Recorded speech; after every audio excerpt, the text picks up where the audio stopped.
Hello and welcome to Our Last Meal, the podcast on grief, loss, and food.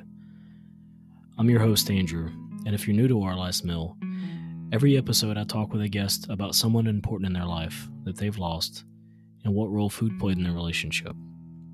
My guest this week is Martina Sasnick, host of the King Kogi YouTube channel.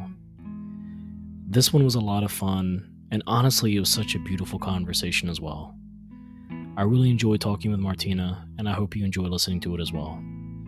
If you like the episode, please consider subscribing to the podcast and giving it a rating and review on whatever service you listen on. As always, the podcast does touch on sensitive topics such as death, grief, and loss. Please be mindful as you listen.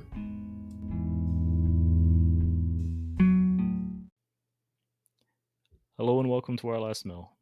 I'm your host, Andrew, and my guest this week is Martina Sasnick, host of the YouTube series King Kogi, which focuses on exploring off-the-beaten-path locations in Japan, as well as cooking and making music. Martina, thank you so much for joining me today. Absolutely no problem. My pleasure. It's so good to have you on. I've been looking forward to this for several weeks now, just getting a chance to talk. The time zone thing was something we had to work around. Yeah. I'm not gonna lie, I'm a little bummed out. I'm looking out my window and it's dark, and then I see in the background there's like plenty of light shining in, and it Yeah. just looks very bright and open. And It is I'm an jealous, is what overcast I'm day, saying. though, I will say. It's an overcast day outside, which is fine because I've been hardcore working all week long. And today, after our lovely podcast, I'm planning on nerding out by making my first moss garden.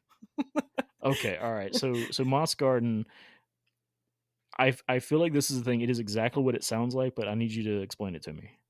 So basically, I'm going for a terrarium, right? So I have this Very cool. glass container that could be, for fish or anything you want. And I've been putting just like sparkle lights and kind of like this stuff inside of it, like collectibles. And I've just been like eyeballing terrariums online for quite some time now. And I went through a book at a Japanese bookstore about terrariums, and I'm like, but can I? And I finally got like like I'm gonna do it finally. And I ordered from Japanese Amazon like a moss store, and this guy does like bonsai trees and moss stuff. And so I ordered like a starter kit with 3 types of moss and these 2 little moss trees. They're like so cute. They're like tiny little trees.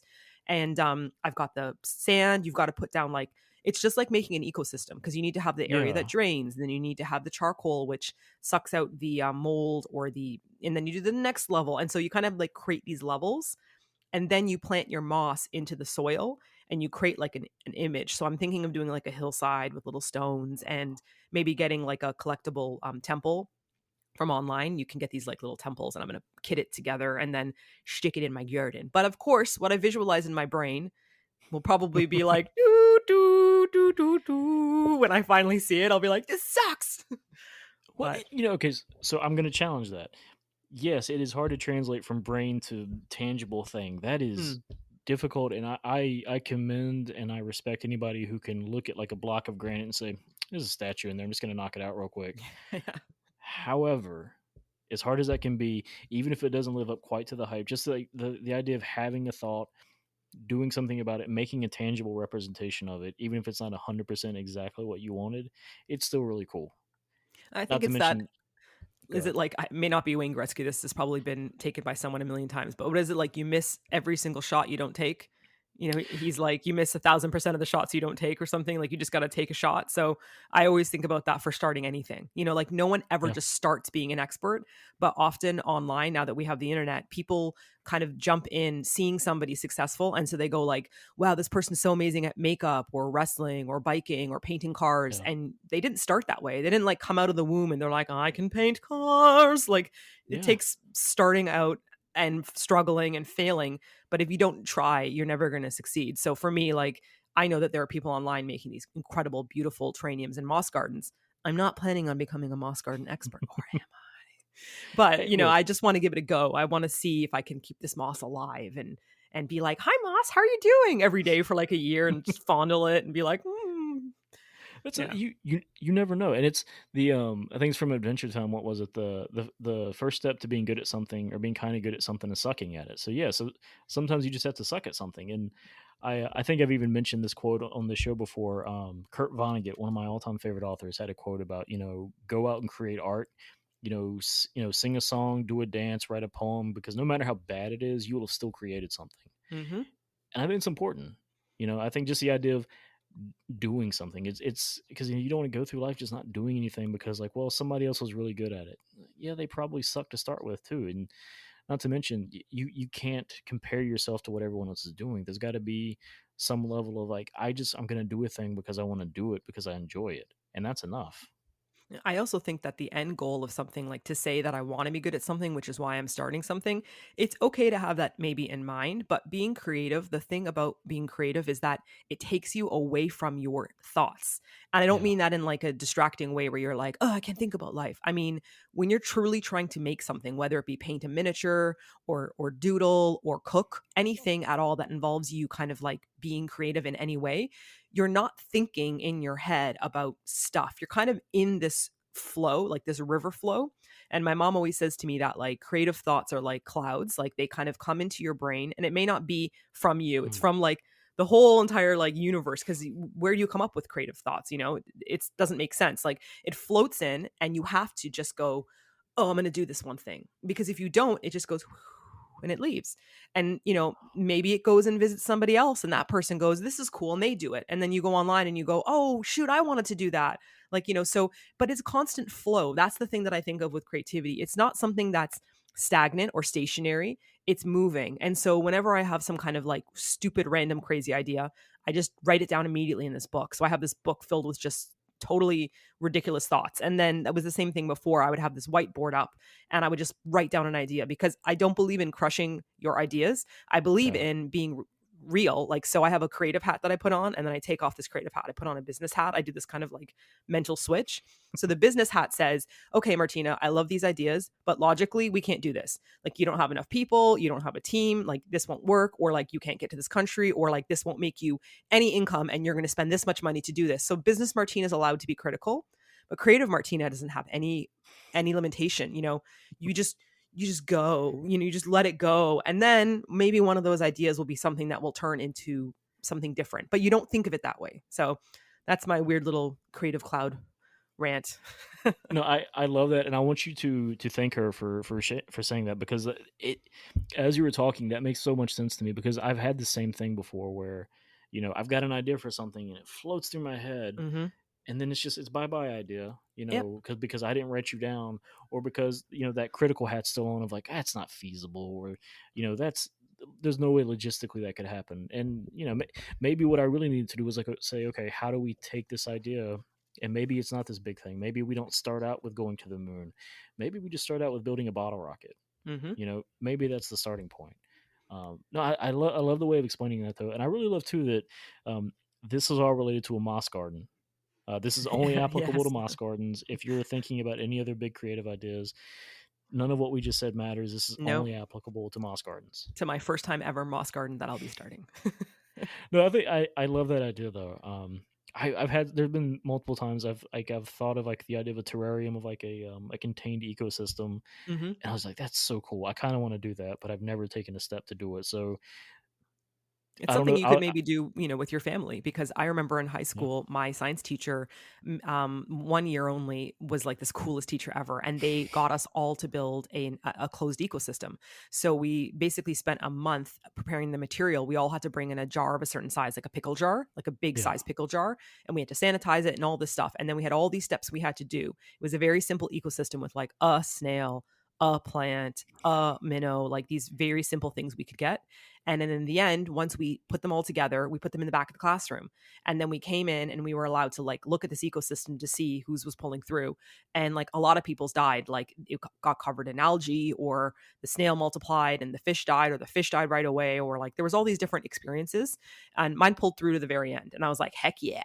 Well, because I just love animals. And so I can't imagine harming even a snail or like a fish. yeah. Like they deserve the best. So I was very super serious about it. But it was amazing, like just the experience. And that was in a pickle jar, you know? So just think, now you're gonna have a whole terrarium. I mean, there's no really. It's really the sky's the limit. Yeah, this might be the start of like a new addiction, but we'll see. I'm a floater. I like to do things and then I'm like, I love it. And then I kind of move on to the next thing. Like I just kind of do this like little back and forths with all my hobbies and stuff. Well, but you get to try different things, and you never know what you're going to like unless you try a lot of different things. Oh, It's the exactly. same thing with food. Yeah. Think about how many foods do you love that, if you've never tried them or even thought to try them, it's like, oh, I'm just going to try this on a whim. And oh, this is my favorite thing now. Oh my goodness, I am a 3 try food eater. So what that means is if I hate something the first time, I go, "Okay, you're allowed to, but you need to try it again." Maybe not the same place, maybe at a different place, right? And then I try it again and I'm like, "I absolutely like this a little more," or maybe I don't. What is it about it? And then I go for the third go. And so I have in my entire life, the only thing I don't like is celery. So I don't like That's fair. celery and I don't like a couple of like old school Korean dishes like bondegi, which is like a stewed silkworm larva. And it's just bitter. It's not even about the fact that it's an insect. It's just that it literally tastes like bitter, crunchy, bitter, like a not even the bitter of like Oh, an yeah. olive. It's just kind of like, "Meh." And so I delightfully decline to eat that from now on. But I mean, I think there's like a part perspective for me. Like I have to keep understanding why I don't like something. Is it texture? Is it taste? Is it, preparation? And I mean, when you first try kimchi, right? People will try Oh, kimchi yeah. once and go, "Oh, I don't like this." But that's like trying a slice of white bread and going, "I don't like all bread." There are so many varieties of bread and there are so many ways to make kimchi. So like you need to keep trying it in order to find out if you like it, you know? Yeah. And when you find kimchi, so kimchi, my first introduction was to kimchi was going to a friend's apartment in college and just smelling something very strong as soon as I walked in and just saying, Yeah. hey, what's that all about? What up with this smell? Yeah, and obviously I was younger and I was immature, so I'm like, I was like, obviously I'm never gonna like kimchi. And then a couple years ago, we got to go, my wife and I and my brother-in-law, to a Korean restaurant in North Carolina, and we got to try some kimchi there with, just I had a, I think she had a bibimbap. I'm gonna Yeah, pronounce this wrong. yeah, I bibimbap, apologize. that's fine, yeah. My brother-in-law and I split some squid and some beef bulgogi, I think, Mhm. and we tried the kimchi, and it was fantastic. Yeah. And then a couple months ago, we went to a Korean barbecue restaurant in Charlotte. The kimchi there was just amazing. It was so good. I love that concept though of try it multiple times. Don't just write something off because what if you just had a bad version of it? You Yeah, I know? mean, look at what you were saying as well. Like, I don't think that you were immature. I think that it's simply that our tongue goes through different transitions in different times of our Uh, life. Like when people are kids, they tend to enjoy simple things often because it tastes like sugar and sugar is delicious even to adults. But something like bitterness is so intense. Like imagine being 5 years old again and never having tasted anything bitter in your life ever. yeah. You've never had the bitter sensation and someone's like, "Try this dark chocolate." And you're just like, "Ugh," like, "Don't like it." And then people make these hard, like, wired assumptions in their brains that they go, "I'm never gonna like dark chocolate ever." And then they're like 25 and I'm like, "You might, like, if you have it with the right context." And they're like, "Nope. No, I don't." Like, so I think it's important to remember that we all go through phases and our tongues go through just as many dramatic phases as we have as a teenager. Like, think about your tongue as being emo, you know? I I wish I had a witty retort to that. I don't. But I think that's a perfect way to look at it. Your tongue is emo. It's Yeah. going through a phase. It's not going to last. Yeah, yeah, I'm sure we've Um, all had our food phases that we were like into something specific for like a long time and then maybe it changed and that's we can think back a lot of the time on this. Some people can't. Some people have like one thing they've kind of stuck to and they haven't yeah. really expanded, but that could be location wise. You just may not have the opportunity to. Yeah. I think too it is possible that the idea of comfort food, I think there are people that you can find comfort in a certain dish, and whether or not it's something you're willing and able to kind of address head on is like, hey, why am I stuck on this one food? Why do I Mm, only eat this thing? Maybe it ties back to a time in your life when, like, hey, that was the one source of, like, stability and comfort you had mhm. was this one thing. Mhm. um but no, I think it's a really good way to look at it, because I know for a fact I'm 35. There are things I love now that 5 years ago I didn't like. There are things that Mm. 15 years ago I wouldn't have even dreamed of trying, and I'm to the point now where I love to try new food.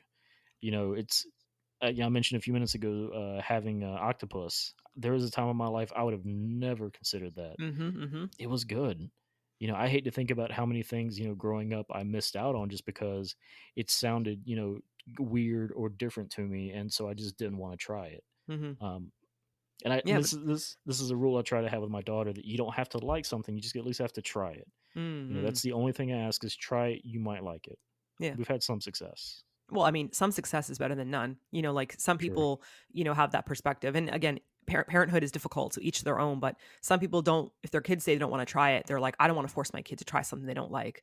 And I'm like, I Yeah. get that. But sometimes being an adult is guiding people because a kid doesn't really understand the world yet. And so if we let the kid lead the conversation, then they're going to eat peanut butter and chicken nuggets for the rest of their entire lives, which, Yeah. all right, delicious food choices. But I mean, peanut butter also makes an incredible sauce for dipping, Thai food and having like shrimp chips puffed up, and you just dip that shrimp crunchy shrimp chip. It smells funny, right? When you first smell a shrimp chip, you're like, ugh, smells like, socks or something. And then you dip it into this peanut sauce and you're like, oh my God, crunchy, creamy, sweet, savory. And the textures, like, that kind of stuff just blows your mind. So, I mean, you don't know what peanut butter can take you, my friend, like, so Yeah. I think it's important for adults to at least give that option to kids if they can, just try it. You don't have to like it. So I think that's great. Yeah. Yeah, and we've had some success. She's gotten to where she loves feta, she loves parmesan, she loves Wow. pesto.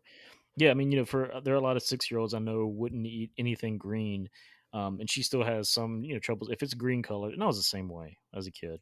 Green colored is that is a red flag. Um, It's a green flag Ironically and enough, not in yeah, a good way. yeah, green means stop. It just means stop. Mhm. But we've had some success with that. If I make pesto now or pasta with pesto, she'll go nuts and she'll eat the whole thing. That's But awesome. macaroni and cheese, she won't touch it. Wow. I've never known a child that won't eat macaroni and cheese. Oh, I mean, Um, I literally we were talking about comfort food, right? And it's like my grandmother would make the best mac and cheese. She didn't make it homemade. She made it from the box, but she made the spiral kind and she made it with like yeah, cream and butter. And I was like, this is amazing. I still well, miss mac and cheese. yeah, and it's something too. It's something about how you're. There's something I mentioned this on the last episode too. There is something in how a grandmother prepares something. It can be the most simple thing. It could be box mac and cheese. Man, there's something about it. Yep. You Yep. know?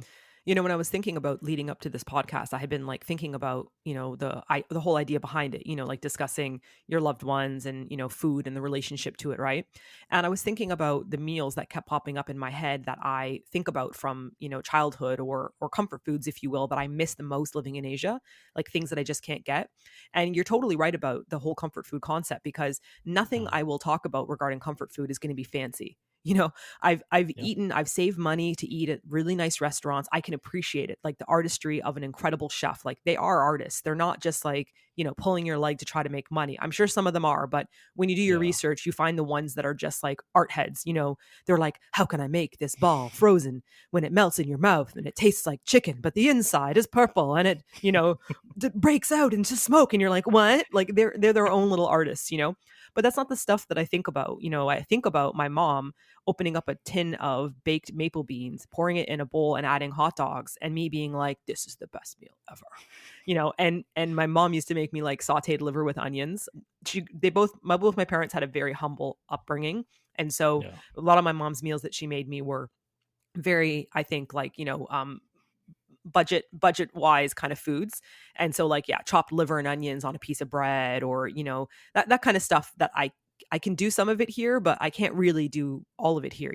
And my dad's like simple meals that he would make for me were just like crazy simple. I mean, sometimes explaining it, I feel kind of almost like, oh, can I explain this as something I like? But my dad's like go to when the two of us were home alone, right? He would get a can of kidney beans.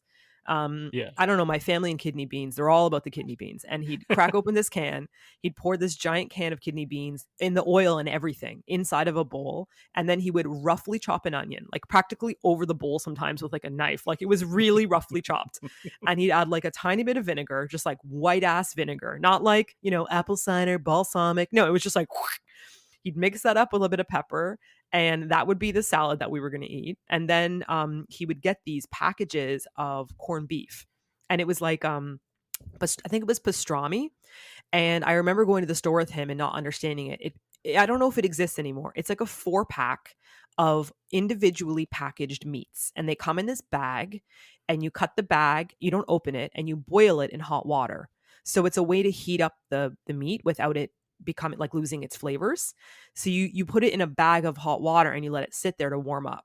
And so as it's Uh, sitting in this bag of hot water, he would take out a piece of rye bread, because my dad loved rye bread. We'd go to like European bakeries and buy like double loaves, and he'd freeze like 2 of them, and 2 of them would always be out.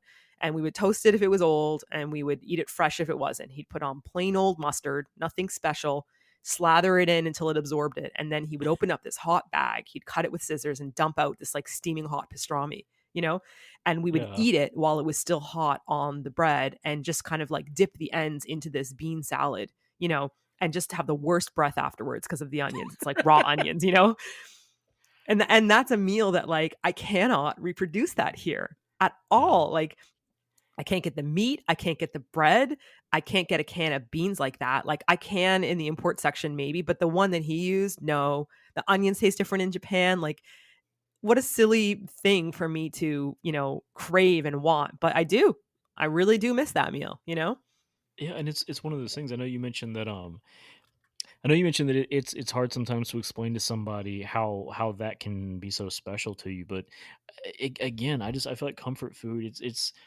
It doesn't have to be something fancy. You know, Mhm. you said it yourself. There are chefs that they are artists, and it is a craft to them. And we were talking before we started recording, just this love of people who can just nerd out on something and who Mhm. just really they've made something, not just their life, their work, but their obsession is just something that they just mean so much to them.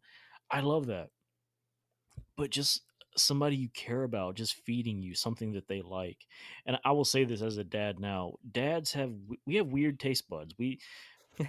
I'll admit this. We have stuff that's just everybody else in the family is going to look at you like you're crazy, but it's good.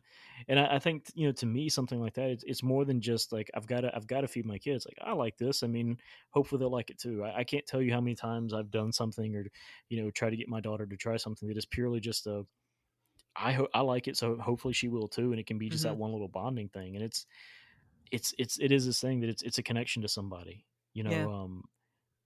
I mentioned That's it, here before, but there are just certain foods that my grandmother made growing up that just mean a lot to me, or my mother. My wife and I were talking last night. I need to learn how to make chicken and dumplings for my mom oh, yum. because when I'm 80 and I'm thinking about what's the meal that I want, that would be it. That would be my mom's chicken and dumplings, Mhm. or just the cornbread that my grandmother made growing up. Mhm. There's this I've tried to make it before, and I had access to the ingredients, still not the same. There's Yeah, just this something about how she did it. it's the same thing. My grandmother, so in my family, my grandmother's Croatian, was great. Well, is Croatian still, obviously, but Yeah. they say baka, which is very difficult living in Japan because baka means like stupid or idiot, but baka means Oh Lord. Croatian for grandmother. So growing Oh up with no. my Japanese neighbors, I'd always be like, Baka, like, you know, can you pass me this thing? And Mickey was always like secretly wondering if I kept calling my grandmother stupid, and my neighbor Mickey. And so I had to say to her, no, no, no, it means like grandma. And she's like, oh my gosh, I thought you were calling your grandmother stupid. Like the whole time I'd be like, Baka, we're back here. Like, we're back here, Oh, stupid, you know? No, it means grandmother. So Baka was the like most incredible chef, and she had such a difficult, you know, my dad and her grew up in Croatia with their whole like her dad, cousins, brothers and sisters, everything, and then war struck and they had to flee the yeah. country. And so my dad was separated from his family and he arrived in Canada totally alone, as like a middle school kid. He didn't know why he was here. Like, I mean, it was just like he was put on a plane and sent off for safety. And he arrived and literally didn't speak any English. Didn't know the woman he was supposed to be staying with, nothing. And my grandmother, meanwhile, and her husband were trying to like get out of the country. She didn't know at the time that her husband was killed. So I never met my grandfather. And my dad lost his dad at a very young age. And she kept going through a lot of different like refugee camps. And so along the way, she learned many different recipes from different people. So Yeah. when I ate her food, I never understood why when I looked these recipes up online under Croatian recipes, I tried to find them. They weren't. They were German or Austrian or like, you know, sometimes Jewish backgrounds. Like I didn't understand it. And it's because she had learned from all these different women. And I remember her telling me, you know, oh, this person taught me this or that person taught me that. And oh, I got these, you know, gloves that I've kept from Austria. And I never really understood it when I was younger, but as I got older, I understood it. And she eventually ended up in Australia and then saved enough money to fly to Canada to meet my dad. And by then they were quite far apart in age. Like, so he had spent a lot of time alone in Canada in somebody's like attic, basically. Oh my God, was he Harry Potter? But he basically spent his time in like an attic and, you know, she would send money across and they took care of him. And so it was quite a shocker, you know, and like for where they were to how suddenly they were like, you know, from living in Croatia happily to suddenly just you're in Canada. And Yeah. my grandmother was so good at like, you know, penny pinching in a way, like you'd never think that she was poor. You'd never think that she was on welfare or anything. She lived in government housing. You'd never know that. Like she kept up this appearance, about feeding people and food and all that kind of stuff, but because she budgeted like crazy, you know. And Yeah. the meals that she would have every Sunday was our Sunday meal. We had to come to visit her, which of course didn't have to. Of course we're going to come, and Yeah. we would eat these incredible meals that she would make, and I used to think nothing of her being anywhere poor. I didn't think in my mind that, like, is my family poor? Like, I just didn't think that, Yeah. because the meals were incredible. And the dumplings, this is exactly what I was going to say. There's this Croatian, or maybe not, we called them water noodles. And when I got older, I asked her to show me how to make them before she passed away. And even though she showed me, I've never been able to recreate them. And it's like Yeah. this beaten dough that she made in like a measuring cup with like a spoon. And she spoons them out, like you put spoon, and you drop them into the water and they boil. And then you toss them in butter and salt. And they're on the outside, they're squishy. On the inside, they're dense. They are all different shapes and sizes. Sometimes they're flat, sometimes they're round. Like they're never perfect in shape. They look like clouds, basically. And Yeah. she would serve them with beans and barley, which was my all-time favorite. Again, kidney beans, whoop. And it was sauteed with so much garlic. And then she'd make this kind of like roux, like this buttery kind of flour roux. And so it was just flour, beans, and garlic. And you'd like pour those over these noodles. And it was freaking heaven. Every birthday, I was like, beans and barley and water noodles, but I can't recreate it. I've tried multiple recipes. I've come close. It just doesn't Yeah. taste like hers. Yeah. So let me ask you this though: when you're trying to recreate it though, so I know that the final product hasn't been the same, Mhm. but in the process of it, in the process of making this, have you felt like it's provided you a connection to her? Are there memories? Is it comforting to you not just to eat it, but to try to make it just to be like, I'm making this because of her. Yes, the food is great. You love the food, but Mhm. I think a part of it's got to be the person too that made it for you.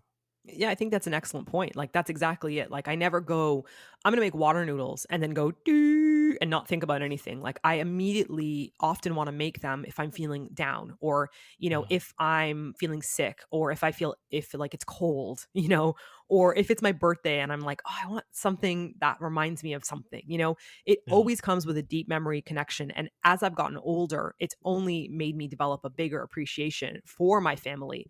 I have a very good relationship with them. So I've never been, someone who's had difficulties with my family, but it just goes up higher and higher every time. Like, this woman, like, and now that we're adults and we have to like make money and pay bills, you think to yourself, how did she handle that? How did she go through this trauma of like not knowing? She found out her husband was dead decades later. Like, she never Mm. remarried, even though many people tried to like propose to her. She just refused. And then one day we finally found out in a history book, he was like listed as one of the people who was killed in this, like, they like shot him down with freaking guns inside of like a train. Like, they were hiding in a shipping container to get out of the country, and they just opened up the doors and just gunned everyone down. Like, My and then God. she knew. But like, it was so like, wow, like I go through hardships in my life and it's like, I'm crying, or and it's okay to cry. I'm not saying anything against that, but like, you Yeah. would, I look tired, but she just, wow, like what a woman. She just head up high, pushed through despite everything she had to go through. So to me, every time I eat and think about her food, it gets deeper as I get older. And it's the same Yeah. thing, with my dad. Like, I remember him telling me for one Christmas, like we had mentioned before we started recording, how much we hate wasting food, right? Yeah. And that's big in my family because my dad said one Christmas they got a crate of oranges, like just like tangerines, right? And I was Yeah. like, oh, that sounds amazing. And he told me this story while we were eating tangerines at Christmas. Like it's kind of like this Christmas feeling to eat tangerines. I don't know why. And he goes, yeah, it was amazing. And I was like, oh, that's it. And he's like, yeah, that was all we got. Like, that crate of oranges was amazing. And I was like, wow, like, thinking about my Christmas tree, and, my parents get me like an electric guitar or something, and I'm just like, wow, like it really helps you understand the depth of what somebody else can go through, and what they've done to give you the position in your life. Yeah. It's crazy how much perspective you get as you get older. Um, you can hear the same story at 14 and at 24 and at 34, completely different All hits takeaways. different. Yeah. Yeah. Yep. Hmm. I remember, my dad growing up telling me that, for them growing up when they were younger, a good Christmas was we got a stocking that had some nuts in it, some fruit, Hmm. one or two pieces of candy, a shirt. in one cheap toy, Yeah. and hey, that was a haul. Yeah. And I'm thinking, and growing up, I remember he would always go all out on Christmas to the best of his ability for me and my brother and sister. And I knew growing up, like, okay, it's because he didn't have much growing up, and I know it was his mom doing the best she could, Mhm. and he always went all out. And now I think about Christmas for our daughter, and I'm like, man, I get it so much now, like Mhm. just that sense of like, okay, you're wanting to, I don't know if right the wrongs is the right way to look at it, but this constant idea of, okay, try to do a little better for the next generation, Mhm. you know. But I also think that it's an important reflection to understand that it didn't affect us in necessarily negative ways. Like, so, Yeah.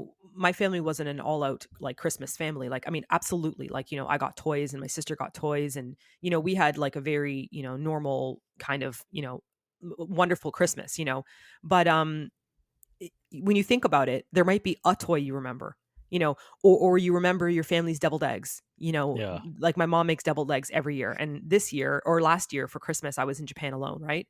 And I had some friends over and I made deviled eggs for the first time for them. And a lot of them had never had it.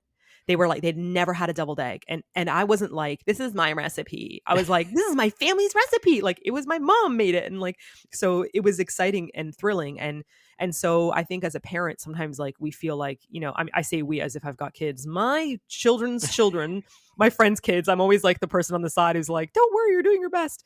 But they often, I hear them saying, oh, I didn't do enough for this person's birthday party, or oh, I wish I did this because my parents didn't do this, or my parents did do this.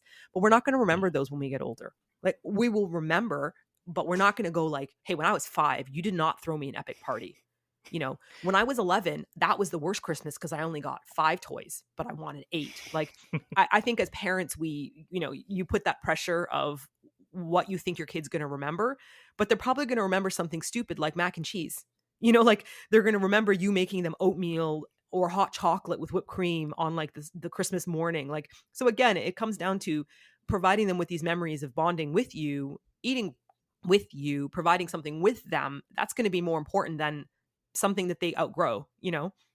Yeah, I'm gonna say that. Thank you for saying that, because honestly, it's honestly reassuring to hear that sometimes. 'Cause it is easy as a parent to put a lot of pressure on yourself. Mhm. Just like, hey, I got to not screw up. When the truth is, you're gonna screw up a lot. It's just try not to screw up too much, and just try to be ready to pay for therapy if you need to. That's The I think fact it's that you're literally worrying about screwing up means that you're a good parent, because parents that don't worry about screwing up are the ones that are screwing up. They're the ones that aren't thinking about their kids. But the parents that are always thinking about worrying about their kids and if they're doing it right are the ones that are fine. And the kids will have their own, we'll all have our own issues, not because you did something wrong necessarily, but because they're their own little beings and they see yeah, what you're doing. So you go, I want to let them know that I'm always there for them. And then they might go, oh, my mom and dad were like so overbearing. They were always asking me questions and, I didn't know how to respond. And you're like, damn it, I was doing that. So you felt like there was emotional. And other kids might go, oh, I love that my parents did that. Right. Like, so you never yeah, know how your own little tiny being will interpret things. And that's part of life. Like, it's part of them developing some kind of a problem that then they know how to solve. Because I think the worst kind of, situation is just running neutral in life. And so you don't feel happiness or sadness, or you're just kind of like there. You're just kind yeah. of, you know, Because, and you're right. I mean, because even anger is a feeling. mhm, Even hate is a feeling. It's not a good one, but I mean, it's like, okay, you feel something. yeah. If you can still feel something, maybe you can turn around to feeling something more positive. Mhm, mhm. Um, The hate thing and the anger thing and the sadness thing, to me, I had major like mind-blowing experiences in the past couple years, like going through a lot of, counseling and therapy and thinking about my life and myself. And even my dad passing really like sent me into like a life perspective spiral. And one of the yeah, things that I realized was, if you can feel really sad, if you can feel super miserable, then you also have the opposite version. You have the capacity to be super happy. So, as much as it sounds insane to think that, I'm not wishing grief or sadness upon anybody, but the amount of pain our family went through watching my dad when he got sick and pass away and everything, yeah, it created such a giant deep well in me of like, oh my God, I can feel all this pain. It's so much pain. And then the opposite slowly emerged, where I can go outside and be like, look at that, tiny sprout coming up underneath that crack of that tree. And I'm like, oh, isn't life great? Like Yeah. it's like the opposite version, right? And it's the same thing if you like ruminate too much, right? I realized like this is something one of my counselors said years ago that I was like, whoa. If you're spending all this time thinking about something, like when you have a conversation in your brain, like an argument with somebody and you're in the shower and you're just basically arguing to the shampoo bottles and like, there's no one there, but you're having this full conversation. If you can spend that energy, you have the exact same amount of energy to do something else. So she said, you need to take that energy of you thinking, ruminating and thinking, and put it towards something else. Put it towards your community.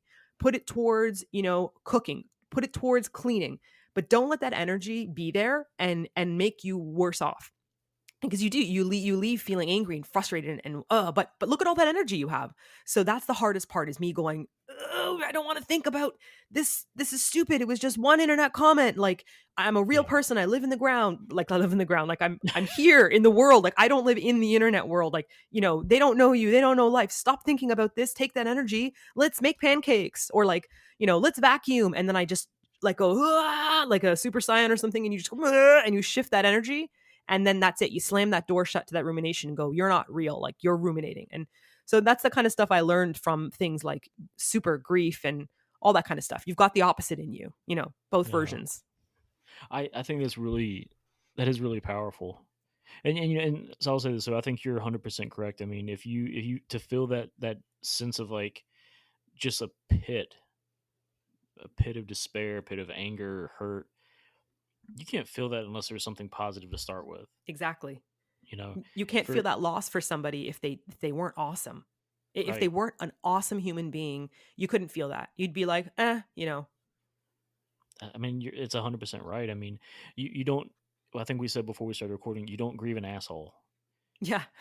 I know that sounds callous, but I've heard of people that passed away, and it's one of those, I'll never celebrate it, but it's like, well, I hope their family's okay. I hope their Yeah, they friends are lived and they okay. died.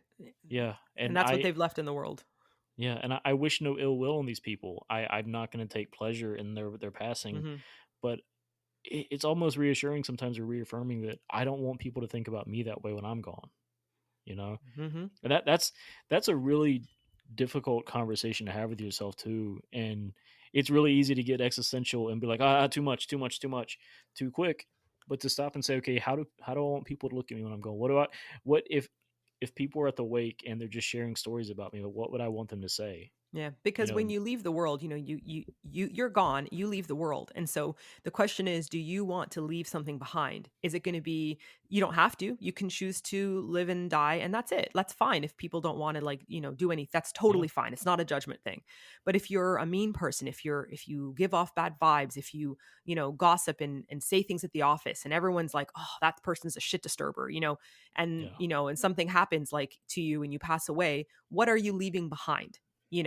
And it doesn't mean go out there and be a fake nice person, like I do charity stuff and I want everyone to know and I post it up online so people like me more, like yeah. not that kind of fake stuff. But how do you engage with your friends and family? How do you engage with people on the internet? How do you engage with the person at the grocery store that you see every day? So What I think that knowing that people are people, like really understanding that other human beings are alive, like they have an essence, a soul, a life, is a really important way for you to ground yourself and interact with the world. Yeah, and I think what you said too about the people that do acts of good, but like they've got to have the phone there, and it's got to, they got to get it on social media. Hmm. I am always so torn on that, because I am happy that there is positivity being put in the world. I'm happy that they're doing something good, but at the same time, I don't feel like acts of good should be done for clout. I hate Mm. this concept of, I'm gonna go do something kind for this person who's down on the luck. Make sure to smash that like button. Make sure to follow me. I Yeah. don't like that. I've been quite torn about those people that I only saw it recently where they're kind of like, I surprised this person by buying all their fruit and like, have you seen those ones? Or like, Yeah, I helped out this poor person on the street by giving them all this money. And it's like, and you recorded the whole thing and put it up online and put ads on it when this person is going through a hard time. Like, I you mean, commodified them. yeah, I mean, maybe just give them the money and don't tell anyone about it, Yeah, or find a way to tell people how you help people out. But it feels a bit I think disingenuine. Disingenuine, is that a word? We're gonna call it one. Did I make that up? There's Genuine, disingenuine, yeah. Now, Genuine is a ingenuine. rapper. Yeah, yeah. Disingenuine would be his. That's who he'd have beef with. Yeah. Well, maybe they genuine, so they're like genuine. It's gotten too meta. But Yeah, yeah. I can never be too serious for too long. Yeah, well, the two of us are like, we immediately crack and we go back into talking about pro wrestling. What? No, we weren't talking about wrestling earlier. We No, totally I've really, yeah, I was. I will say, and I said it before. I said before that you have access to some of the best pro wrestling in the world. I'll say it right here. And this can be on the record. I'm fine with it. I am jealous of that fact. Um, the only thing between stopping you from going to a New Japan pro wrestling show is just getting the tickets. That's really is it. navigating So the Japanese websites and see if they accept any of my credit cards. But there you my go. friends that did go said that they just drank beer and had such a good time and cheered along. And like, I will go. I promise I will go. I promise that I will go. And I do really want to make even like a video to share it as well. Oh, Um, please do.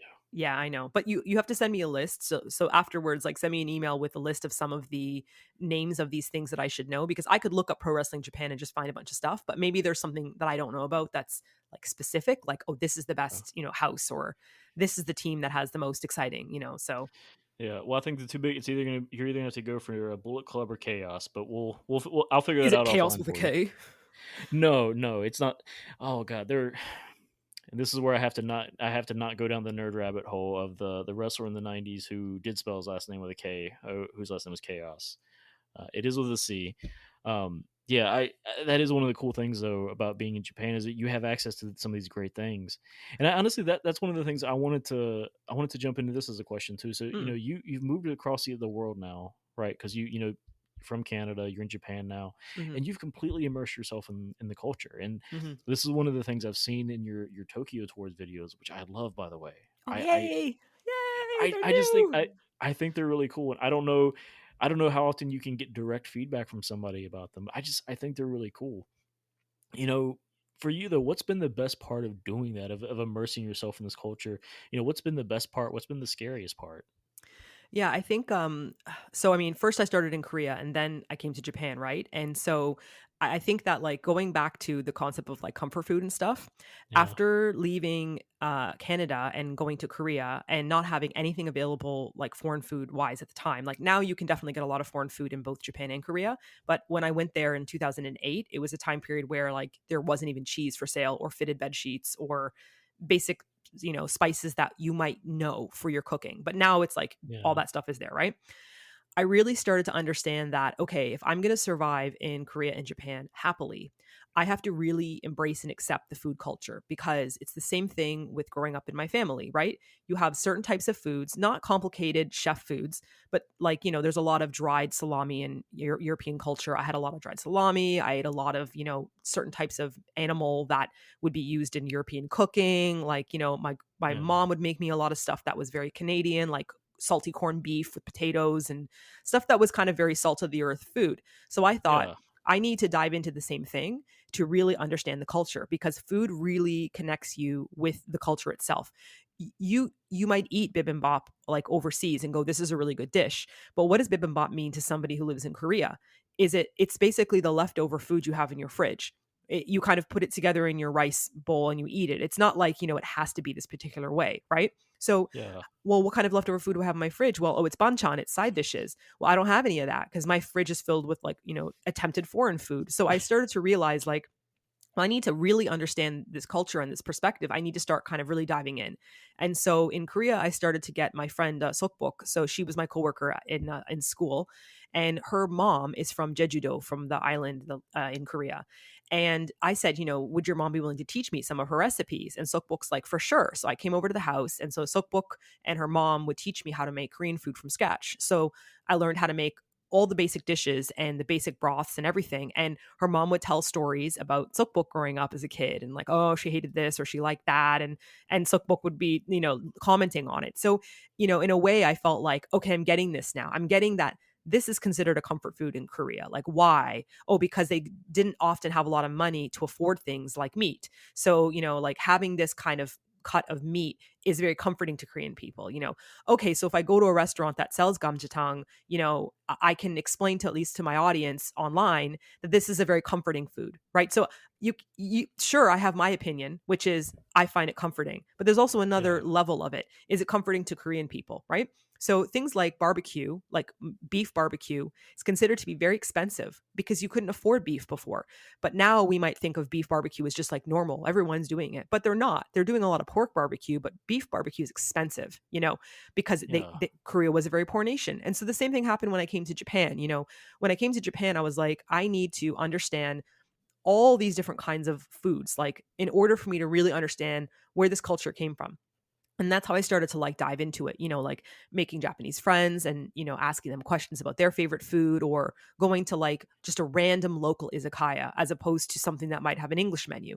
And just like before I could read, hiragana and kanji and all that stuff, I would just be like, buh, and just like point at something, and looking around at what people were eating and just saying to the server something like, like in crappy Japanese, like, simasen, like, kore wa nan desu ka? Like, what is that? And they'd be like, oh, potato salad. And I'm like, okay, but hitotsu onegai shimasu. Like, so it's a lot of observing and just trying and asking questions. And then you start to kind of understand why something's comforting, why it's not, why it's expensive. And I find that really intriguing. It's like our nerdiness. We were saying how we kind of lock on to something, Yeah. and we get into it. So for me, it's like the understanding of why food is more than just food. And so Tokyo Tours comes around to that whole thing. I spent a lot of years reviewing all these different kinds of restaurants, and some of the higher end ones. Of course, I loved eating there, but I felt like it wasn't a real representation of Japan. And I Yeah. really, really wanted to show people the kind of backstreet, situations and the reality of just kind of wandering. And so when I came back to Japan, I was really determined to do this. And I wrote out an idea and a script and concepts. And then like I pitched this little meeting to my coworker, my former coworker, Dan. And so now we work together. I said, hey, would you want to do this Tokyo Tours thing with me? Kind of like, we filmed together for a long time. You know what I'm like, you know how I am. And he's like, okay, cool, let's try it. And so we did our first one. And that was the Shibuya Daikanyama I Ebisu love kind of walk, Shibuya. where I was obsessed with the square air conditioners. I'm like, they're so square. They were so square. But yeah, that was a bit of a long ramble there. But so that's how that was born. And so, every single month I plan out a new area. I have so many that I want to take you guys all to, but the problem is, I'm not calling in advance or asking these shops. So it's very tentative about, will I be able to film in this place that I've been to many times, but will they be comfortable, or how can I get away with it? And I always ask them like, oh, simasu, like, daijoubu desu ka? And they'll be like, oh, daijoubu, like, even if it says no filming. I think it's more about filming the customers, the privacy. But I always kind of have to go, all right, Dan, here's our schedule. Like, here's the map route. Here's where we're going to go. And we kind of go over it like an army plan. It's like, all right, at 1300 hour, we will arrive here because the shop closes by 1400 hour. And like, but you still want to explore it, so you kind of have the idea and then you go, okay, now let's keep this idea and kind of push it out of our minds and just be, there. So Yeah. yeah. You got to be willing to pivot a little bit as you get there. I mean, but Mhm. so what? My wife and I were talking about this earlier. We watched one with our daughter while we ate dinner. I'm not going to try to pronounce the street because I'm going to butcher it, but it's the most recent one. You, at the very end of it, you go into a beer shop. You talk about Mm. the beer that they serve, the records they have, the amount of effort that the owner puts into just curating a playlist of music, and Mhm. like making sure that, hey, we have some good food here, we have some great beer. I just think it was really cool, and it just, to me, it is very encouraging because we both felt like it's not pushing travel or food in the way that it's normally done, of, oh, you have to go to here where all these other people are. It's really just get out there and just see a place, just Yeah. experience it. Yeah. And And I it's sorry, go ahead. no, it just feels like a much more authentic way to experience a new place. I mean, the word authentic, it's like, I don't know how to explain to people that this is literally what I do on the daily. It's not Yeah, an act that I'm putting on for camera. Small world, small world, I've known about for a long time. It was my first time to go there this time, but my friends had gone there before, and I always wanted to go. It was on my bucket list, and I tried to go, but during COVID, things were shut down regarding bars, and yeah, so the bar scenes were really suffering, right? And when he finally opened up again, I just went in with so much excitement and enthusiasm. And he lived in England apparently for a bit. I had no idea. And so he had a little bit of English on him. Like, and you had to be quite patient because it was just like my Japanese level. He spoke very slowly, and the people around were super excited to chat. And that's real Japan. Like, I think there's this idea of, solemnness and like, respect and like, oh, you can't do this or do that. Or, I mean, yeah, don't do bad things at temples or shrines. It's the same thing. Like, don't go to a church and be like, hey, there's a picture of Jesus, and like take some photos inappropriately. Like, be mindful of things that deserve some respect. But when it comes to Right. restaurants and food places in Japan, it's like people go there to unwind. They work so hard. Like, you go to an izakaya, it could be the oldest izakaya on the planet. Like, I have a fishikaya that I call it a fishikaya, but that's not a real world. It's an izakaya. It serves everything, but it also serves fish, right? It's so off the beaten path that I wouldn't even recommend it because I would worry that I would send people into like this nowhere land, right? You go in there, the menu is handwritten. I can barely read it because the handwriting is just like if someone was to write handwriting in North American handwriting, and you're just like, Yeah. what? I order a bunch of stuff. The food is freaking phenomenal, like perfectly cut sashimi. The sashimi's perfect. I'm like, what? Like, it's like they're a master. Well, because he's been doing this for 60 years and his father did it before him, and the locals are getting drunk. And eventually someone catches my eye and they ask me if I'm from Russia. And I say, no, I'm from Canada. And then they go, oh, Canada.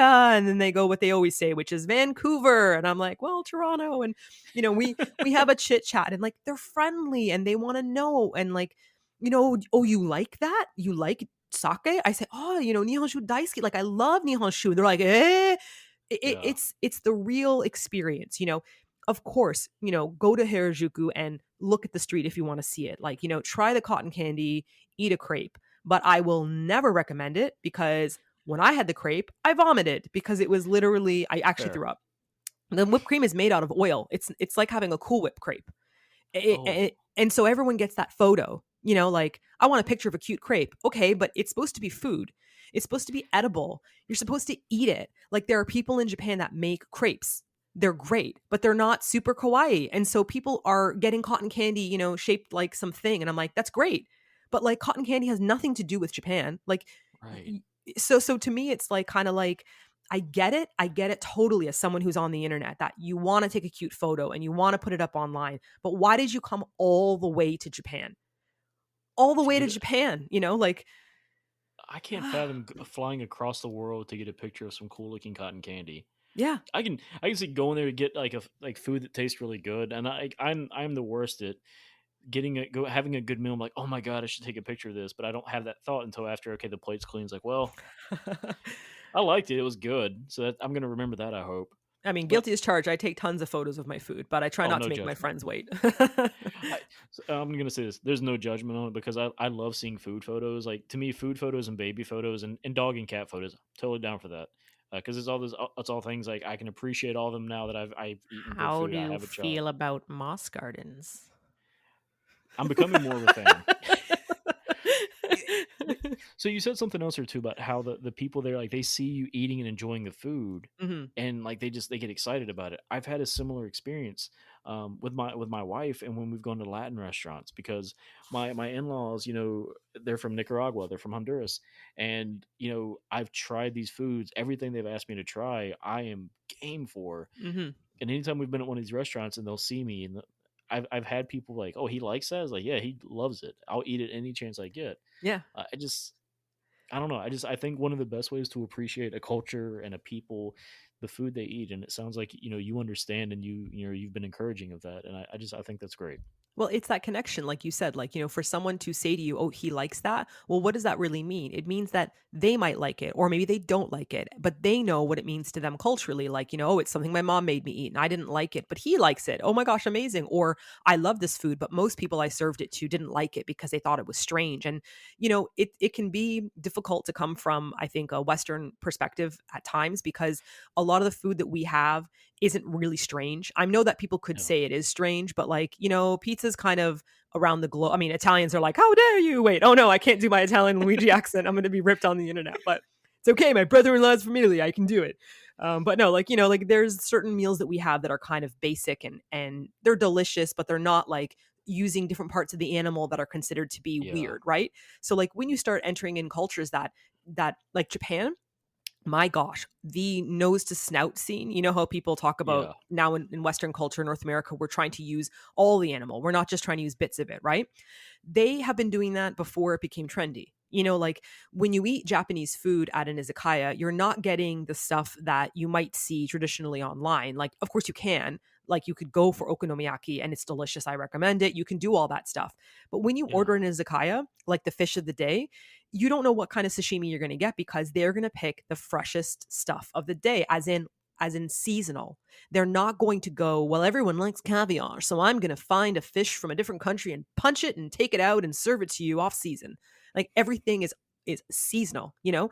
And so the stuff you're eating, like I never thought I would want to eat, ready for this one, a creamy sack of sperm, but it is autumn I, time and it's everyone coming knows up. it's sperm season. Yeah. Yeah, it's like the time period where they cut the fish, they use all the fish, and part of it is this like particular fish that has this like really creamy sperm sac, which I didn't know it was sperm sac at first, but they put it in like tempura, they fry it, like they fry it in panko and tempura, and when you bite Yeah. into it, it just tastes like a really creamy egg because it is egg. You know, don't think too hard about it, but it is technically egg. And so it's Yeah. like eating a really creamy egg. And I kind of had to go like, this is fine. I'm fine with this. And I don't get it in the summer. I don't get it in the springtime, but like, I mean, I'm glad I tried it because now I can say that I've tried this and that, yeah, I actually like it. And then Japanese people go on to say, oh, it's like something that my grandmother used to make me when I was a kid. When you know she used to run a fish shop and she'd save them for us, you know, and it was really special. And so you get to hear all these little stories from other people about their connection to their grandparents and parents. And so that's why I think when you go to a restaurant and you try something that people are amazed by or interested in, it's them going, whoa, and they get jogged back, kind of like the way that I Yeah. make dumplings, thinking of my grandmother, and I go, whoa, my grandmother. I think they're experiencing the same thing when a foreigner is sharing a food that they were surprised about, you know? I love that. And I as far as like the creamy sperm sac, I'm not even gonna. I'll be honest, it doesn't phase me just because I mean I have a lot of respect for this idea of going nose to tail because I Hmm. mean it's like you said, there are people that do it not because it's trendy, but because like, hey, this is what we had to do. To You survive. know, my dad has shared with me a lot of this isn't even a nose to south thing, but growing up, I mean, one of his favorite meals was pinto beans with diced onion in it and cornbread, but not because okay, this was just this amazing thing. They loved it, but it's like this is what we could afford. This was Hmm. what the option was, and so I love this idea of not being wasteful and of using it and just being open to it. Yeah. That's the biggest thing, just being Yeah. open to it. Yeah, and being open to it and understanding that it doesn't kill them, it's not going to kill you, you know. And Exactly. I mean, you're welcome to have an opinion and be like, I don't want to eat this kind of food, or people have allergies, you know, and they can't eat certain things. So I completely Yeah. understand that. But, you know, part of going off the beaten path, like that whole concept of the Tokyo Tour series, is that I want people to try things that they may not really realize that Japan does, you know. So we already know, and I really don't want to rip on people for Harajuku, so I apologize. Like, I love cotton candy. I'm a cotton candy Yeah. lover. So everyone knows that I love cotton candy. But, you know, the one that I did last time with the Chazawa Dori, the street, right? When Yeah. you go down that little tiny street and you hit Love Love Road, which has all those little tiny shops there, these people have been there for so long. I sometimes go onto Google Maps before I film, and you drop a pin from the street location, you know, when the person can stand on the street, that view, Yeah. and you can actually look back in time. I don't know if you know this. So you can drop the menu Oh. down from 2022 and you can go back as far as they've taken photos.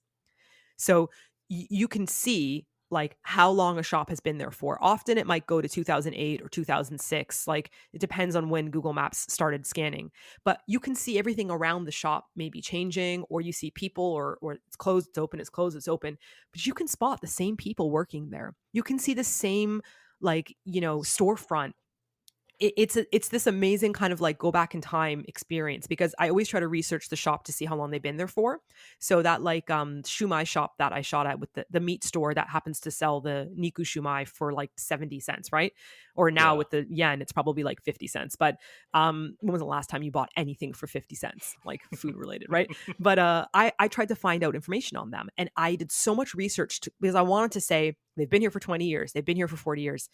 I found a blog, a Japanese blog, and the person was talking about how they've been going to the shop. And so I was able to get back like maybe a decade, but I couldn't find information otherwise, right?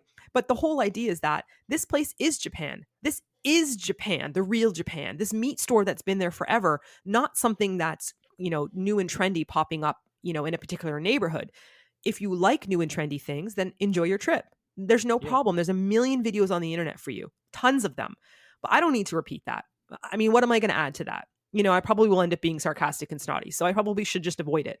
Instead, I want to encourage people to not be afraid of walking up to something and just pointing. Like, I Yeah. can ask for it. I can read the signs. I know what I'm ordering, but it's sometimes really fun to just go like that one, this one, and just to sit on a bench and go, oh my God, this ginger eggplant's amazing. Like ginger God, and that eggplant. sounds good. Oh, it's so good.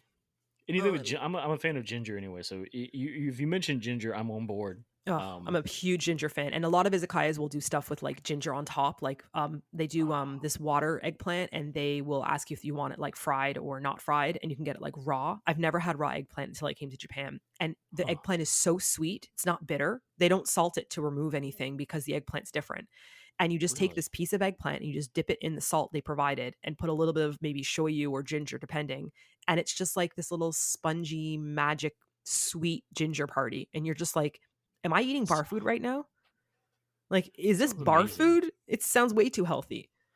Yeah, because like I think bar food in the United States. I'm thinking it's fried, it's cheesy, and don't get me wrong, I love those things. I I love mean, fried and cheesy.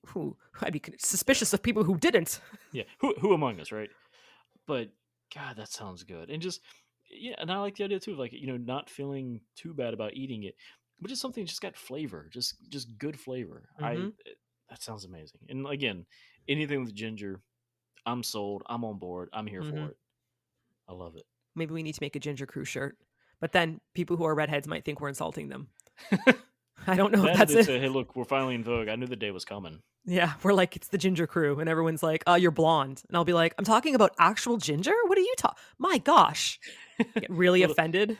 yeah, little presumptive of you. Yeah. And I'm not sure the Goodness. presumptive is a word. Yeah. Presumptuous. Presumptuous. This is our new thing. Yeah, Presumptu and ingenuous. yeah.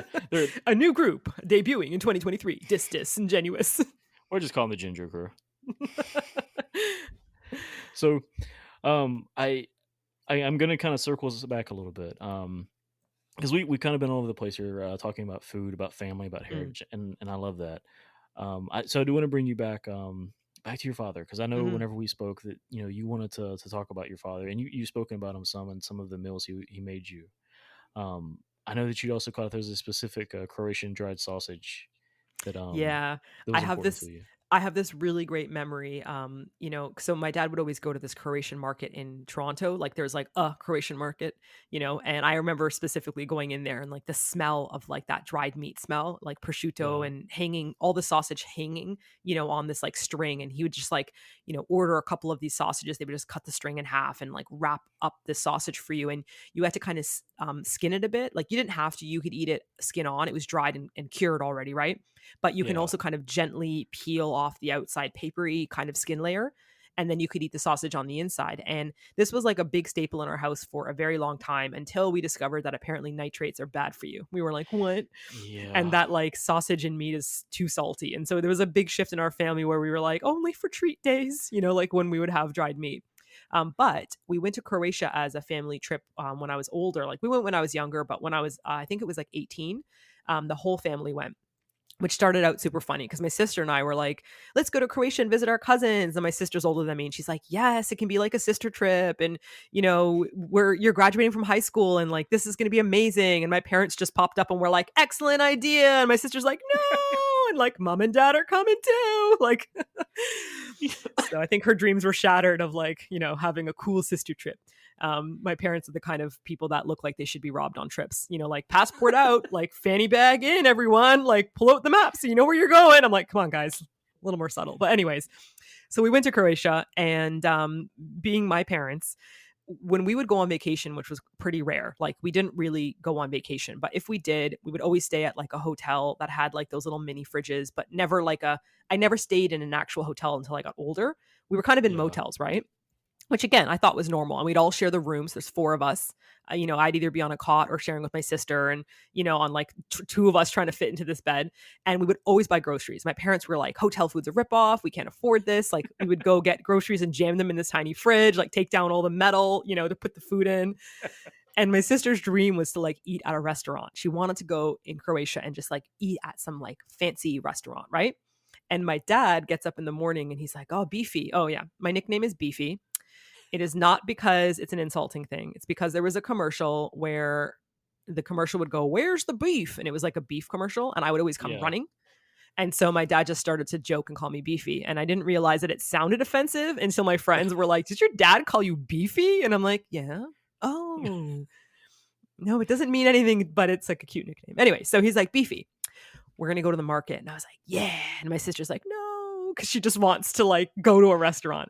And my dad and I went out in the morning early, and we walked down to this market, and I cannot speak Croatian, right? Like I understand my baka and my dad speaking Croatian just from having grown up in it, but I couldn't like speak it, right?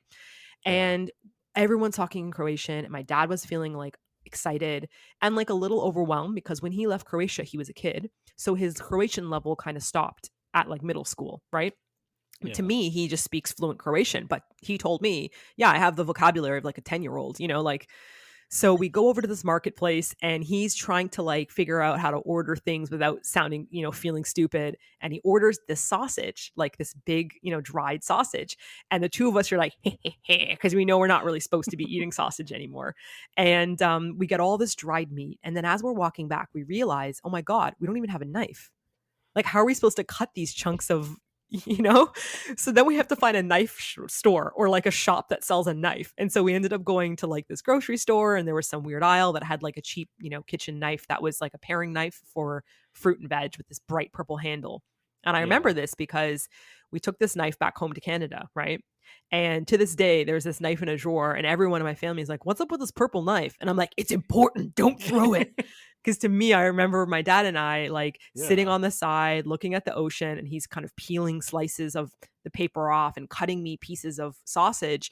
And I remember eating it and being like, whoa, this is even better than the stuff in Canada. And he's like, I know, like, this is what I miss. Like, this is what he missed from growing up home, in Croatia, and just taking it, sticking it in a piece, like taking off a hunk of bread. It feels so bad to like rip a loaf of bread, like it should be sliced. And it's like, this knife is not going to work.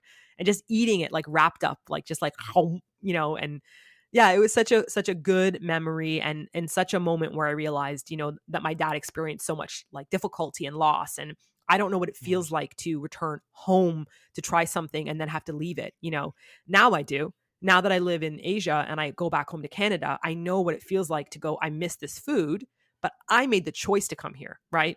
While my dad and my grandmother didn't make the choice to leave Croatia. So it was a really interesting kind of like all these little things fell into piece for me when I got older and looked back on these moments, Yeah. So I'm gonna approach this a couple ways. The first thing that I gotta say is one that's the story obviously is funny. The just as okay, we can't tell anybody, or like we're not supposed to do this, but we're gonna get some sausage anyway. I'm a big fan of sausage, so I would do the same thing. If I'm buying a big hunk of sausage, I'm gonna sit down and eat it. The other part I love though is that it sounds like such a beautiful memory of something you're able to share with him, of just there's something so idyllic about, okay, you're sitting with your father and staring at the ocean and eating a food that really means something to him. Mm-hmm. But the other thing, this was in the back of my head the entire time, is I I think about as a father, just that idea of how much that I can't even begin to tell how much that must have meant to him, just to get to sit there with his child, just eat a food that he loves, and just share that moment. I'm sure you know this, but I it just needs to be said. I mean, there's just something about a moment like that of just,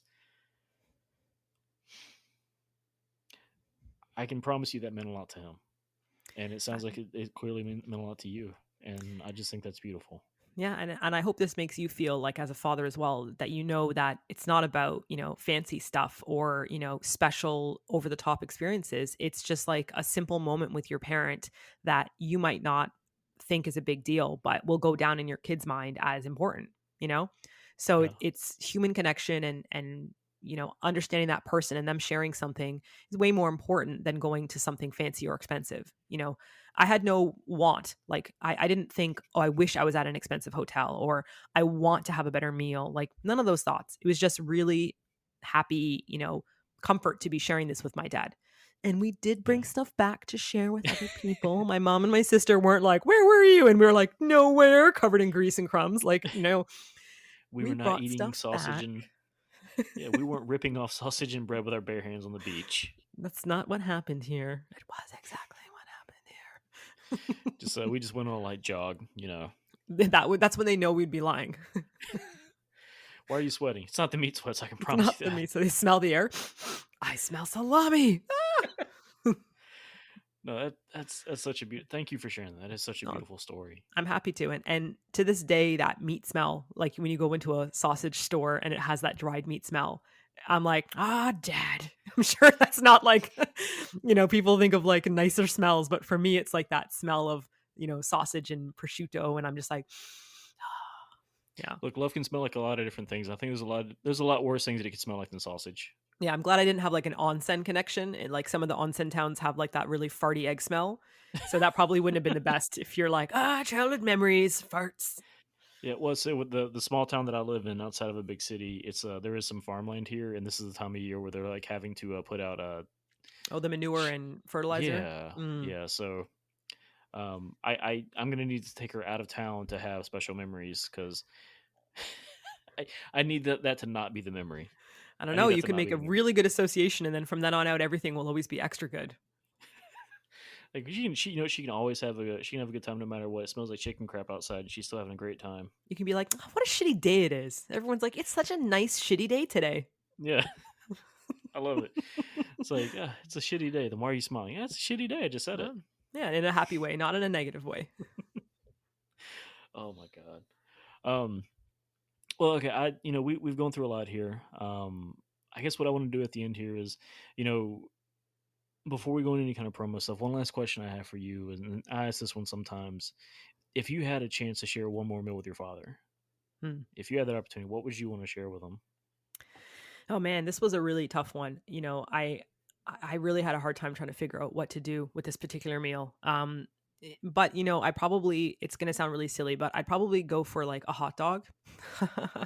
I'll never Because judge somebody for going for a hot dog. yeah, like street meat in Toronto is, like a hot dog stands are like a big thing because we don't really have any other stands. Like they're starting now to try to do it, but there's all these weird, stupid laws preventing it from like street food really Yeah, existing. But hot dogs were always around. And my dad loves soccer, and we were going to soccer games since I was a little kid. We supported this team called the Blizzards. They're the like the Toronto team, and they were just like a nobody team. And then finally now they're the TFC, and they have an official stadium built and everything. And they compete against American leagues and everything. And yeah, my dad was like the first ticket holders and all that kind of stuff. And we would go to these games, and I remember the stadium food prices were so stupid, expensive. yeah, And so my dad would always, first of all, park off somewhere that was free, and we'd have to walk 20 minutes. He'd be like, like we'd circle around the block until we found a side street that allowed free parking. He's like, perfect. And we'd park there, and we'd walk like 20 minutes to get to the stadium.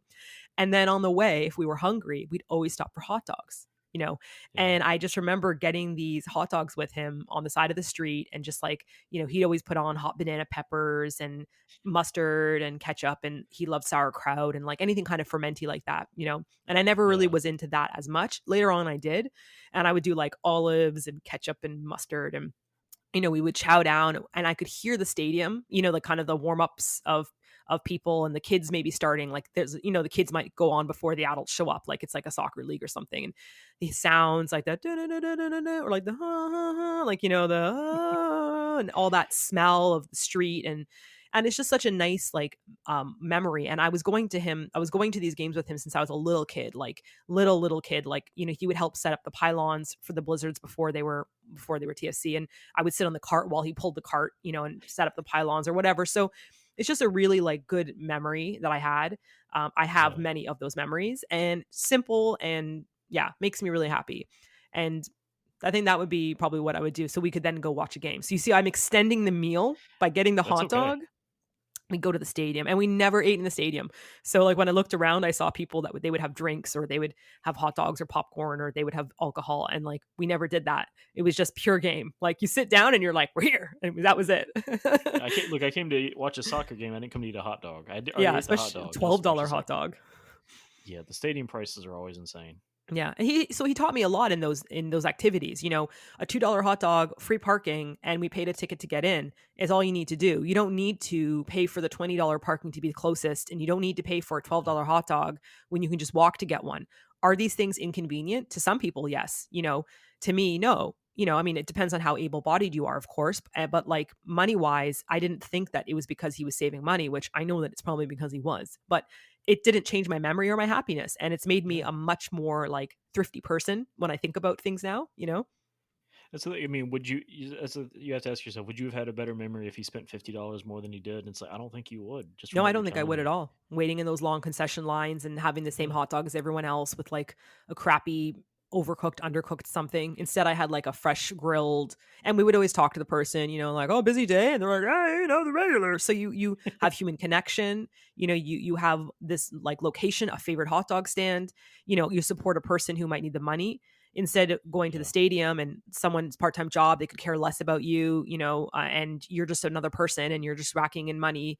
You're already paying money to support the team with the ticket. So, and of course we might have gear that we have, like a scarf or something, Yeah. but it wasn't about buying stuff that day. I never associated all the activities with my dad and my mom as well. I never associated with money. Like, you don't need to have fun.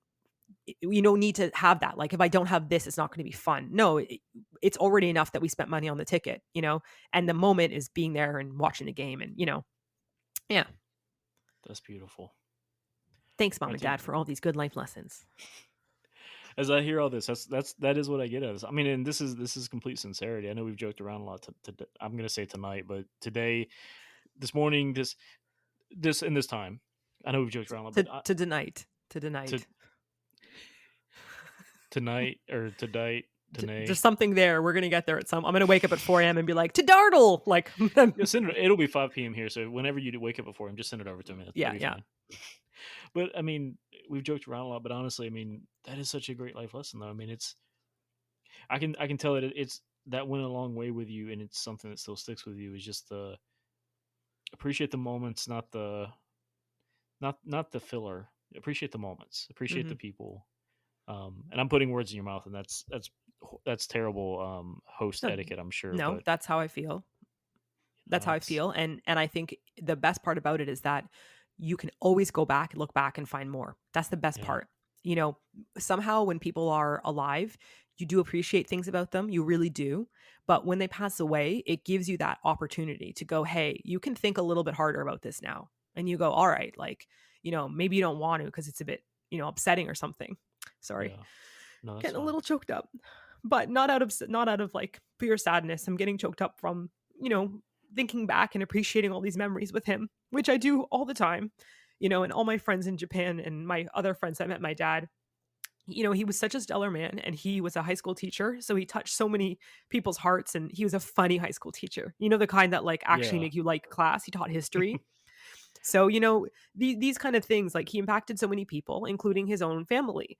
And so after passing away, I can then look back on something like a hot dog and parking for free that might not have had any impact before. It was just a thing, but when you yeah, look back on it, you go, wow, I really appreciate that even more. And so they're not necessarily gone after death. If you honor their memory by thinking about things they might have done or taught you, or things that made you laugh, or silly things, then you really do honor that person, and they continue to live on. They live on, you tell stories, and people who don't even know them know them. So that's what I think is the most important thing to do. And that's what I love about your podcast as well. It's a way for people to pass on stories about people that you may not have been able to meet. yeah. Thank you so much for sharing that. And Mm. thank you just for coming on and just sharing with me just about everything. Honestly, I've enjoyed this conversation so much, and it really means a lot to me that you would come on and be so open and vulnerable. And all I can say is thank you. I Well, really thanks for appreciate making the it. podcast. That's all you. Well, so before we wrap up, I do always like to give some time to talk about the stuff that you're working on, because you do, and we spoke about this a little bit. You do so many just great, cool things, and so I'd love for you to talk about it just a little bit.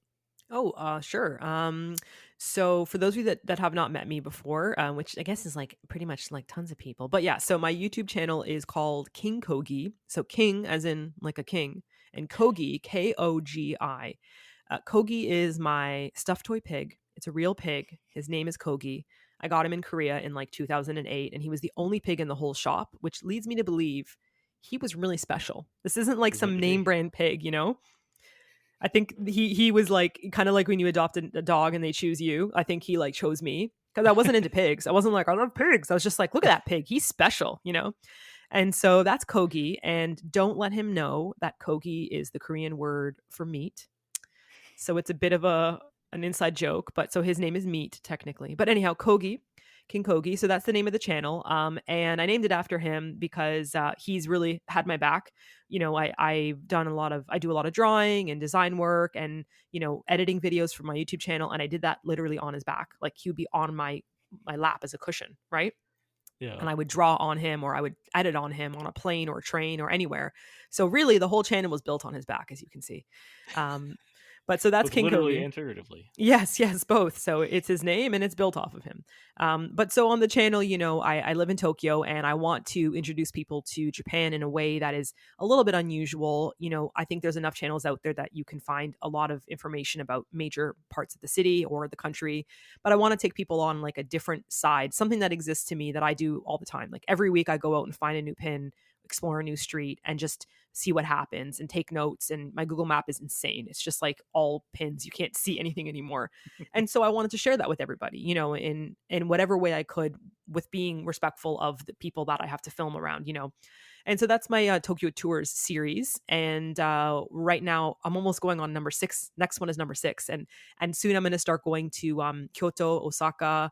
And I've been planning when was the last time you saw a Kyoto bar crawl? You know what I mean? Like Yeah. a Kyoto cafe scene. Like it's always like, welcome to these temples and shrines. It's like, you know where they are already. You don't need my help. But like, what about the tacos?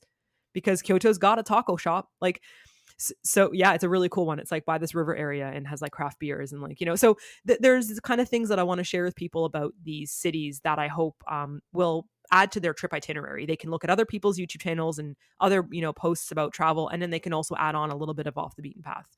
And outside of the series, I do cooking videos as well. So I try to share some of the stuff that I make at home. I'm trying to teach more Japanese dishes. I can teach them once I learn them. So as I learn them, I teach them, right? And so just recently I did a bone broth video because that is the base for now many things like making Vietnamese pho or like ramen and stuff. But, if I can't lay that video down first, then I can't say to you, make bone broth. You'll be like, how do I do that? So now I can be like, refer to the video, like, you know? And outside that, I do music, but music is not like a main focus. I just love to play the piano and I just make nonsensical tunes. I'm not trained in any way. I did not take piano lessons, and I just make. I don't even know how to describe the music. It's not chill hop. It's not. I don't know what it is, but I just make crazy music. So that's not the main focus, but it is there to let people know that be encouraged to just do you, even if you're not good or you're not great. It doesn't matter. Just get it out there, and maybe you'll help somebody out with a pretty little tune. And in the info box, I always leave a story, so the story has to do with the song. And yeah, that's about it. So if you're interested in the good community that I have, lovely community of people, King Kogi can find me on Instagram, Twitter, YouTube. Smash that subscribe button. Is that what I'm Smash that supposed to like and say? subscribe. Smash that like subscribe button, notification bell on. I'm gonna go with yes. I'm gonna go with yes. And Martina, I would just say too. The Tokyo Tours videos. I love them. Again, talking to my wife earlier today, we're like, we've got to go to Japan. We've got to go to Japan. We've got to go eat all these things. I saw the pork dumplings. I need these in my life. I don't care if I Yeah. burn my mouth. I need them. Yeah, and your little one, you need to bring her to enjoy Sanrio Land. It is not just for kids, by the way; it's for adults as well. And like the Tokyo Disney Sea and Disney World are unbelievable here. They're just special. Everyone is so chipper and happy, and it's like full Japan mode meets Disney. It's like nothing you've ever experienced. And they have alcohol if you're a drinker. They serve beer at Disney Sea. What? See, I finished my last Oktoberfest before coming to record. So yeah, I There I you like go. a good beer from time to time. Yeah, it's nice to be able to be like, you guys enjoy that ride. I'll be enjoying this beer. Like it's such a different environment. Yeah, I'd get on the roller coaster with you, but I just got this. Just got it. Got to chug it. Well, all right. Oh my God, Martina, thank you so much for coming on today. I really sincerely appreciate it. I would encourage everyone, go check out our channel. I'm gonna post all of your links in my show notes. I highly recommend the Tokyo Tour series because, again, it's not a traditional travel or food thing. It's something different, something special, and that's what I love about it. So Well, I'll thanks, link all that Andrew. out. Oh, you're very welcome. You're very welcome. But Martina, thank you so much for coming on. Absolutely my pleasure. All right. Thank you.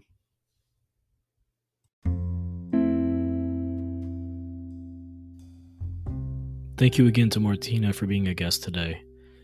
I'm going to link Martina's YouTube channel in the show notes, but I highly recommend you start with her Tokyo Tour series. I really love her approach to travel and food video, and I think you will too. Her Instagram handle is king.kogi, Kogi spelled Kogi, and is definitely worth a follow. You can also follow Our Last Meal on Twitter and Instagram at OurLastMealPod, or visit us at ourlastmeal.com. If you're interested in being a guest on the podcast, you can reach out by clicking the Share Your Story button. As always, I just want to encourage you to find time to enjoy a meal with someone that you care about. Until next time.